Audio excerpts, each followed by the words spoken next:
Thlat usi THLARAU le thutakin BAWIPA chu Thlat usi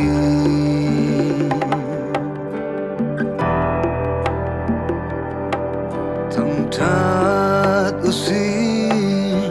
THLARAU le thutakin BAWIPA biak caan si zo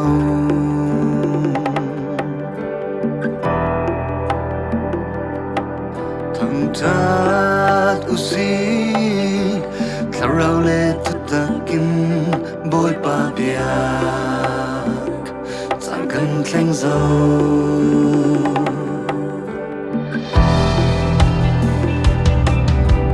Thlat usi THLARAU le thutakin BAWIPA chu Thlat usi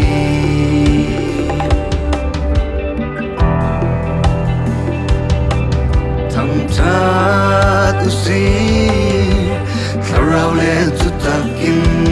BAWIPA biak caan si zo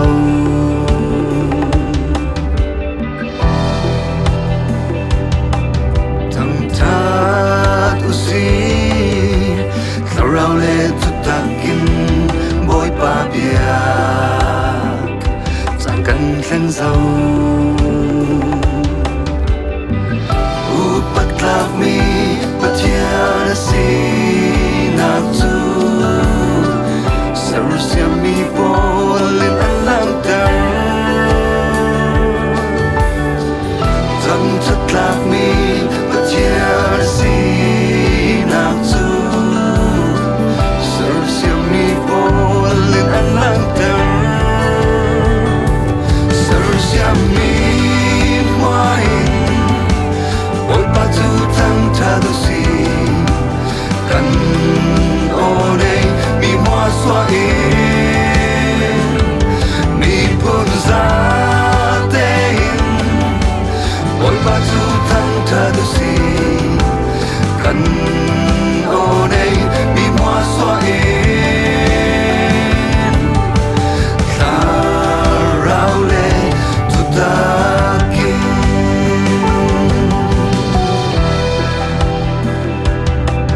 Upat usi Zanakin akat mi BAWIPA chu Upat usi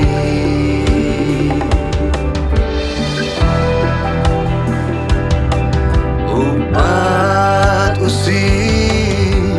Finakin akat mi BAWIPA chu Upat usi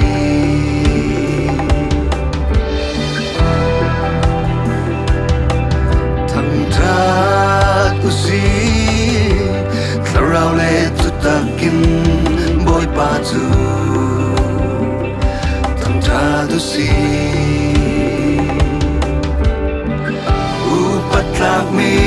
patiana si naktu Sarusya mi polin alang dar Tang tatlak mi patiana si naktu Sarusya mi polin alang dar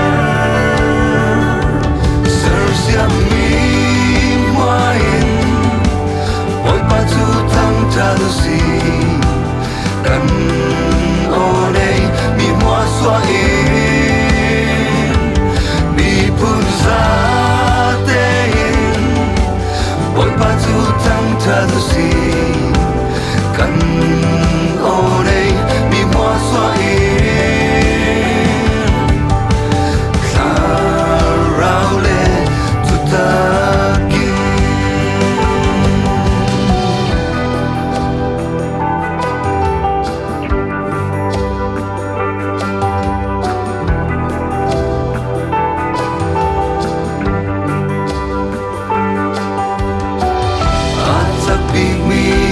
Tiang na si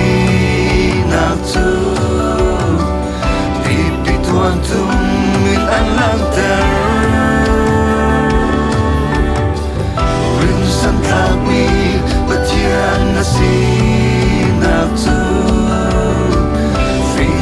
sang polin ang langter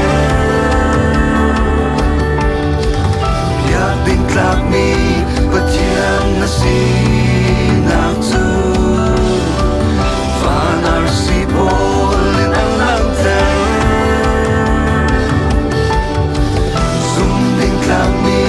patiang nasinak tu Lian ni nu ni ang langter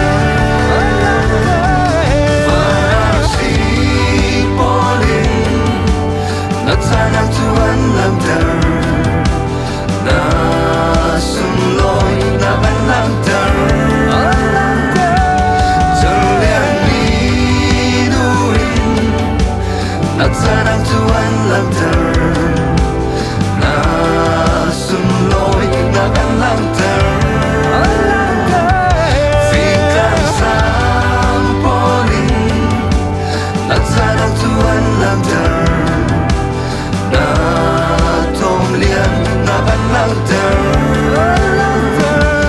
Di bituan tumin Na tanang tuan langter Na tom lian na ban langter Na tanang an langter At sa pigmi Yang nasinak tu Di pituan tumin ang langter Amen Rindu sang klak mi Ba't yang nasinak tu Fingklang sang polin ang langter Yang din klak mi Ba't yang nasinak tu Fanar si polin ang langter Sumding kami at yan nasinak tu Terlian nido ni ang langter Fanar si polin at sanang tuan langter Na sumloy na ang langter Terlian nidurin At sanang tuan langter Na sumloy na ang langter Fikang sampolin At sanang tuan langter Na tom lian na ang langter Di bituan tumin Na tanang tuan langter Na tom lian na ang langter Serusiang mi muahin Na fimlang tuan langter Na sumloy na ang langter